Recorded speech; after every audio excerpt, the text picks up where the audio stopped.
সুপ্রিয় শিক্ষার্থী, কাশিয়াডাঙ্গা কলেজের অনলাইন ক্লাসে সবাইকে স্বাগত জানাচ্ছি।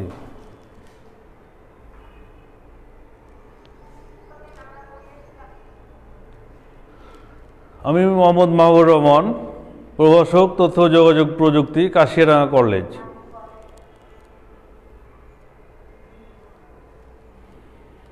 দেখো, আজকে তোমাদেরকে আমি ন্যানো টেকনোলজিকে পড়াবো। ন্যানো টেকনোলজি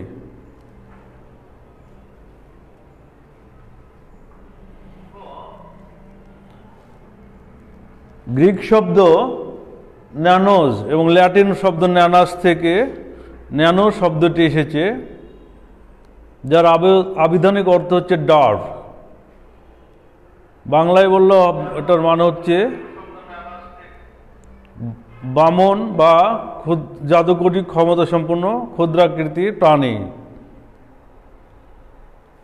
কি বললাম? তাহলে গ্রিক শব্দ ন্যানাস এবং ল্যাটিন শব্দ, গ্রিক শব্দ ন্যানোজ এবং ল্যাটিন শব্দ ন্যানাস থেকে ন্যানো শব্দটি এসেছে। এর আবিধানিক অর্থ হল ডার্ভ বা বামন বা ক্ষুদ্রাকৃতির মানব বা প্রাণী।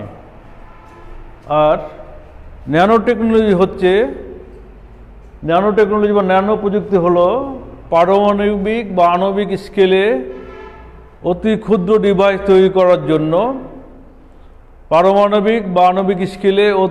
ডিভাইস তৈরি করার জন্য ধাতব এবং বস্তুকে সুনিপুণভাবে কাজে লাগানোর বিজ্ঞান। তাহলে কি বলছি? ন্যানো টেকনোলজি হলো পারমাণবিক বা আণবিক স্কেলে অতি ক্ষুদ্র ডিভাইস তৈরি করার জন্য ধাতব এবং বস্তুকে সুনিপুণভাবে কাজে লাগানোর বিজ্ঞান।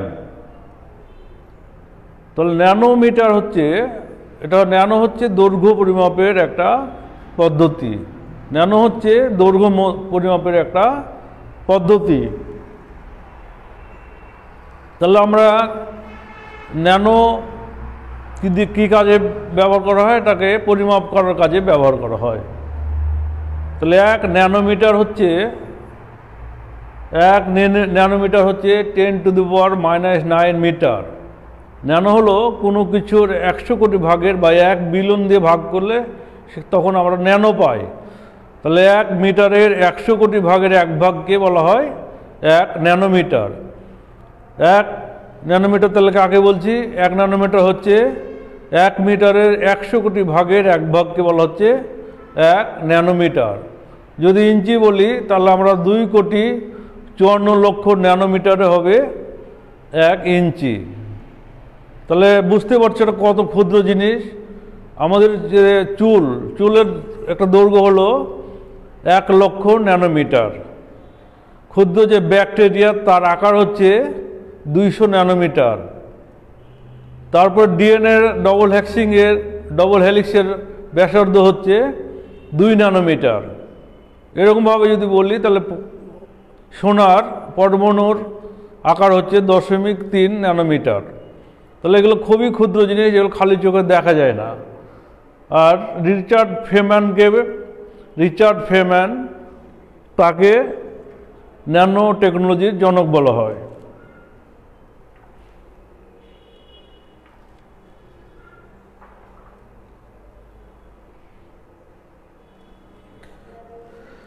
এখানে একটা ন্যানো মিটার স্কেল দেওয়া আছে, দেখো। তাহলে আমরা এভাবে বলতে পারি যে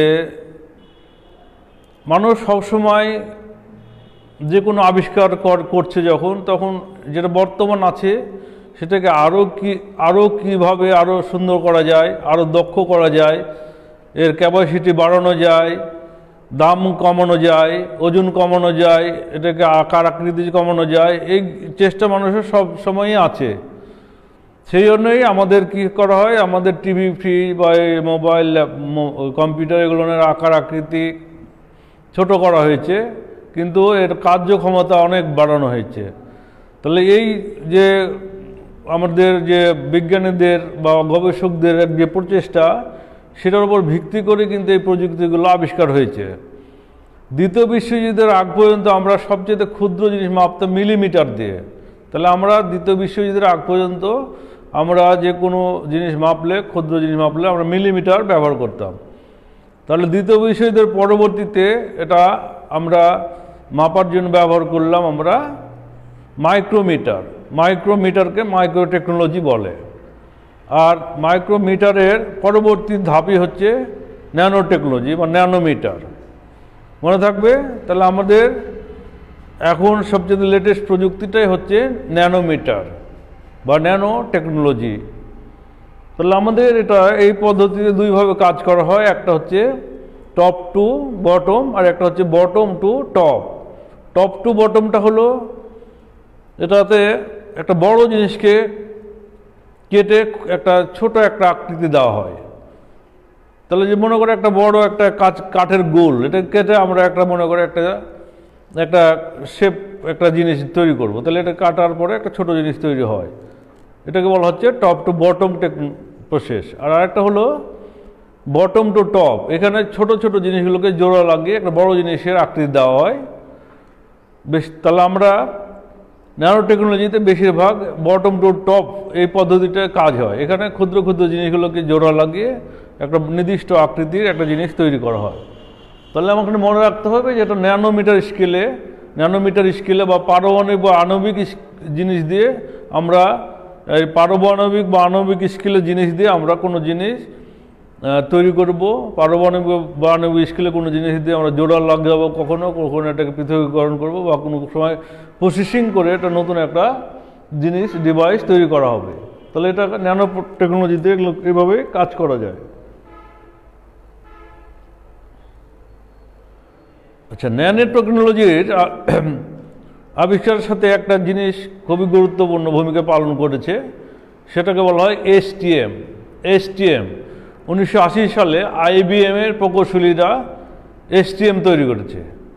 তাহলে 1980 সালে IBM-এর প্রকৌশলীরা এসটিএম বা স্ক্যানিং ও টানেলিং মাইক্রোস্কোপ নামের একটা অনুবীক্ষণ যন্ত্র তৈরি করেছে, যে যন্ত্রটি পারমাণবিক বা আণবিক জিনিসগুলোকে আমরা এই যন্ত্রটি দিয়ে বা অনুবীক্ষণ যন্ত্রটি দিয়ে আমরা দেখতে পাই, পারমাণবিকের গঠন আমরা দেখতে পাই।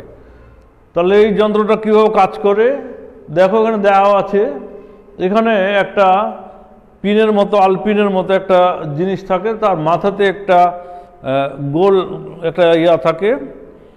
তাহলে সেই আলপিনের মাথার উপরে একটা গোলাকার একটা টিপ থাকে, সুচালু টিপ থাকে। সেই ডিভাইসটা, যে সুচালু টিপটা যখন কোনো পরিবাহী বস্তুর কাছাকাছি নিয়ে যাওয়া হয়, তখন টানেলিং নামক যে ইয়াটা আছে তার ভিতরে একটা অল্প পরিমাণে বিদ্যুৎ পরিবাহিত হয়।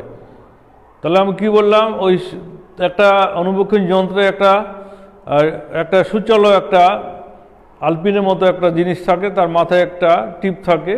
সেটা যখন কোনো পরিবাহী বস্তুর কাছাকাছি নিয়ে যাওয়া হয়, তখন সেই পরিবাহী বস্তুটির একটা অল্প পরিমাণে বিদ্যুৎ প্রবাহিত হয় টানেলিংয়ের মধ্যে দিয়ে। এই যে বিদ্যুৎটা প্রবাহিত হলো, সেই বিদ্যুতের পরিমাণের উপর ভিত্তি করে সেই পরিমাণ দিয়ে সেই ক্ষুদ্র বস্তুটির আকার বা আকৃতি তৈরি করা হয়। তাহলে এটা একটা বড় একটা আবিষ্কার। তাহলে টানেলিং, এই এসটিএম দিয়ে যদি আমরা একটা পিঁপড়ার উপর রাখি, তাহলে পিঁপড়াটাকে মনে হবে যে একটা ডাইনোসর, এত বড় দেখাবে। তাহলে এই আবিষ্কারটা ন্যানো টেকনোলজি গবেষণার ক্ষেত্রে বিরাট একটা ভূমিকা পালন করেছে।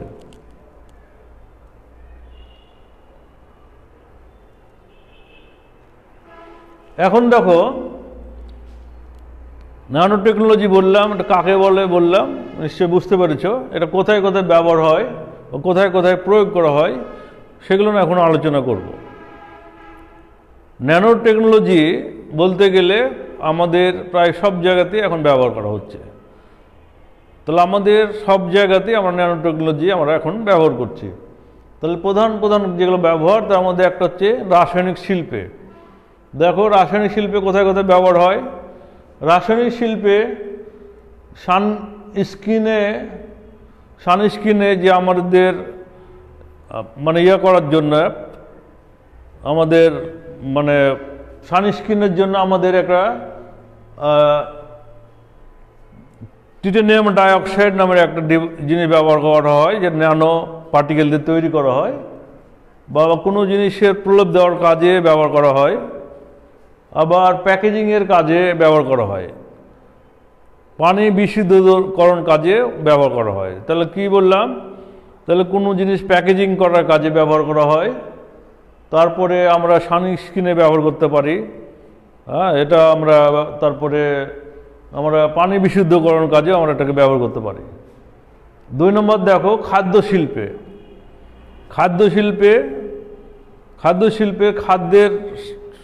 খাদ্যকে সুস্বাদু করার জন্য বা খাদ্য যাতে নষ্ট না হয় বা পচে না যায়, ব্যাকটেরিয়া বা ছত্রাক যাতে নষ্ট না করতে পারে, সেই জন্য এটাকে প্যাকেজিংয়ের ক্ষেত্রে সিলভার নামক একটা জিনিস, ন্যানো পার্টিকেলের একটা জিনিস, ম্যাটেরিয়ালস ব্যবহার করা হয়।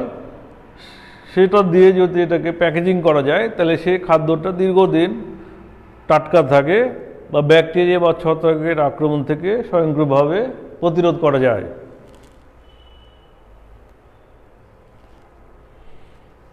এবার নেক্সট দেখো চিকিৎসা ক্ষেত্রে ন্যানো টেকনোলজি ব্যবহার করা হয়। যেমন মনে করো যদি ক্যান্সার সেলে আমরা রেডিয়েশন দিই, তাহলে আমরা একটা যেটা ভালো কোষ আছে সেই কোষগুলো অনেক সময় আক্রান্ত হতে পারে, ফলে রোগীর বিকলাঙ্গতা দেখা দিতে পারে। কিন্তু ন্যানো টেকনোলজি ব্যবহার করে আমরা যে কোষটা আক্রান্ত বা যে কোষটাতে আমাদের ক্যান্সার হয়েছে সেই আক্রান্ত কোষটাতেই আমরা চিকিৎসা প্রদান করতে পারি। তাহলে এটা ন্যানো টেকনোলজির একটা চিকিৎসা ক্ষেত্রে একটা বিরাট আশীর্বাদ, যে আমরা ক্যান্সার বা জাতীয় অসুখে আমরা যেই জায়গাটাতে রোগটা হয়েছে সেই জায়গাটাতে আমরা আক্রান্ত জায়গাতে আমরা চিকিৎসা করতে পারব।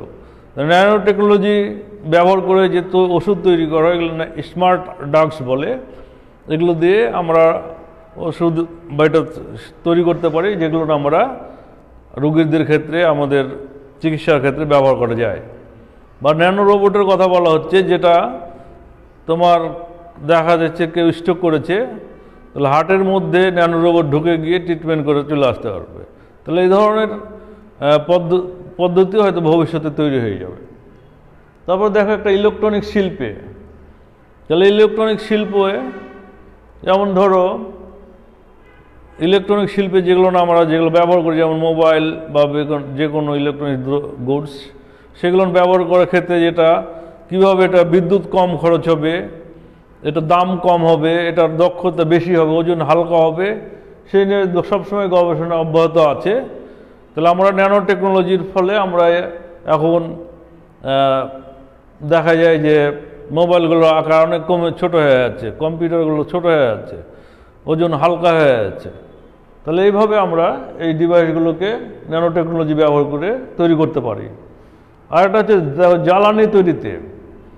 জ্বালানি তৈরিতে হাইড্রোজেন আয়নের জন্য ফুয়েল সেল তৈরি করতে ব্যবহার হয়, বা সৌর শক্তিতে সৌর কোষ তৈরি করতেও ন্যানো টেকনোলজি ব্যবহার করা যায়।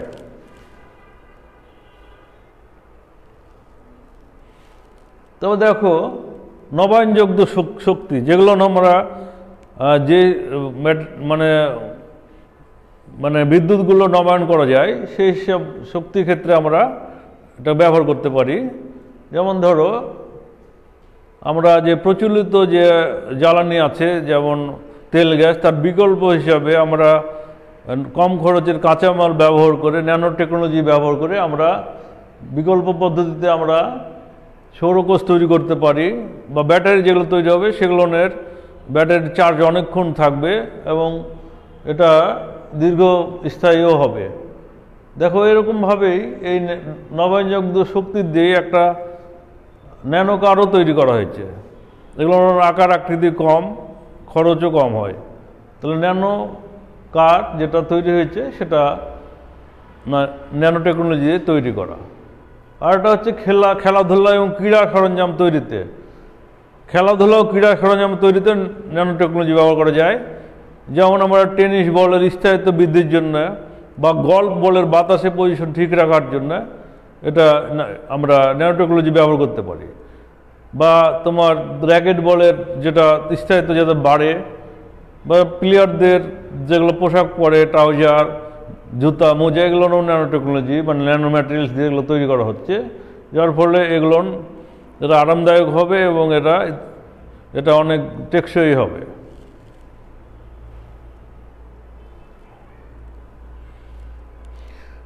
তারপর দেখো কম্পিউটার হার্ডওয়্যার তৈরিতে তোমরা দেখছো কম্পিউটারের বিভিন্ন ডিভাইস এগুলো তৈরি করতে ন্যানো টেকনোলজি ব্যবহার হয়।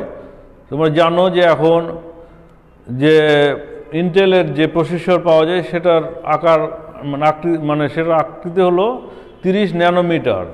তাহলে এত ক্ষুদ্র এখন আমাদের প্রসেসর পাওয়া যাচ্ছে, তাহলে ভবিষ্যতে এটা আরও ছোট হয়ে যাবে। তাহলে এটা 30 ন্যানোমিটারের আমরা প্রসেসর ব্যবহার করছি এখন পাওয়া যায়। তারপরে হার্ড ডিস্কের ক্ষেত্রেও এটা ব্যবহার করা হচ্ছে।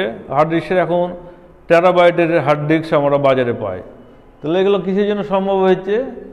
তাহলে এগুলো আমরা ন্যানো টেকনোলজির জন্য সম্ভব হয়েছে। তাহলে আমাদের ডিভাইসগুলোর গতি বৃদ্ধি পেয়েছে, মেমোরির দক্ষতা, মেমোরির ক্যাপাসিটি বাড়ানো হয়েছে, দক্ষতা বাড়ানো হয়েছে। তাহলে আমরা কম্পিউটার বিভিন্ন হার্ডওয়্যার তৈরির ক্ষেত্রে আমরা ন্যানো টেকনোলজি ব্যবহার করতে পারি। আর এটা হচ্ছে রেফ্রিজারেটর। রেফ্রিজারেটর মানে ফ্রিজ, যেখানে আমরা কোনো খাবার টাবার এগুলো যাতে নষ্ট না হয় সেই জন্য আমাদের রাখা হয়। তাহলে রেফ্রিজারেটরের ক্ষেত্রে যদি আমরা 10% যদি ন্যানো ম্যাটেরিয়ালস যদি রেফ্রিজারেটরের মূল উপাদানের সাথে মেশানো হয় তাহলে এই খাবারগুলো নষ্ট হয় না, ব্যাকটেরিয়া এবং ছত্রাকের আক্রমণ থেকে স্বয়ংক্রিয়ভাবে এটাকে প্রতিরোধ করা যায়। সেজন্য আমরা ন্যানো টেকনোলজি রেফ্রিজারেটরের ক্ষেত্রে ব্যবহার করি। তারপর নেক্সট দেখো ভারী শিল্পে। ভারী শিল্প বললে যে মোটর গাড়ি তৈরির ক্ষেত্রে ব্যবহার হচ্ছে, বিমান তৈরির ক্ষেত্রে ব্যবহার হচ্ছে। তাহলে এগুলো ব্যবহার করার ফলে কী হয়, ওই ডিভাইসটা অনেক হালকা ওজনের হয়, এটার জ্বালানি খরচ কম লাগে, তারপরে এটা আগের চেয়ে অনেক টেকসই হয়, মজবুত হয়।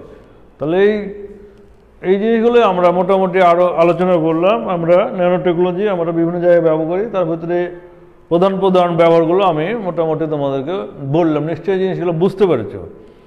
তাহলে ন্যানো টেকনোলজিটা হচ্ছে ন্যানো স্কেলের টেকনোলজি, তাহলে অণুপরমাণু লেভেলের টেকনোলজি। অণুপরমাণু দিয়ে বিভিন্ন জিনিস তৈরি করা হয়, এগুলো খালি চোখে দেখা যায় না। তাহলে আমরা বিভিন্ন ধরনের ম্যাটেরিয়ালস যেটা ন্যানো টেকনোলজি দিয়ে তৈরি করা হয় সেগুলো কোথায় কোথায় ব্যবহার হয় আলোচনা করলাম। এর সুবিধা আছে অনেক, সুবিধাগুলো আমি বলছি না, এগুলো তোমার বইয়ে দেখতে পারবো। অল্প স্বল্প কিছু প্রায় জিনিসই সুবিধা। এটা দীর্ঘস্থায়ী হয়, তারপরে এটা নষ্ট হয় না সহজে, দাম কম হয়, তারপরে এটা অনেক সুবিধা আছে। আর অসুবিধাগুলো মোটামুটি অসুবিধাগুলো একটা হলো যেটা ন্যানো টেকনোলজি হল ব্যয়বহুল একটা প্রক্রিয়া। তাহলে ন্যানো টেকনোলজি দিয়ে যে ডিভাইসগুলো তৈরি করা হয় সেগুলো দামি, তাহলে এটা একটা তার অসুবিধা।